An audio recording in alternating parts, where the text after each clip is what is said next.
మాజీ సీఎం జగన్మోహన్ రెడ్డిపై ఎంఆర్పీఎస్ వ్యవస్థాపక అధ్యక్షుడు మందకృష్ణ మాదిగ ఆగ్రహాన్ని వ్యక్తం చేశారు.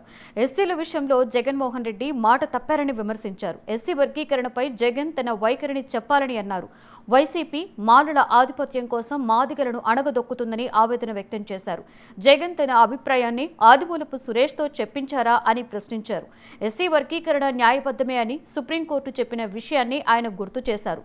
ఎస్సీ వర్గీకరణపై సీఎం చంద్రబాబుకి ఉన్న నిజాయితీ చిత్తశుద్ధి జగన్కి లేదని మందకృష్ణ వెల్లడించారు.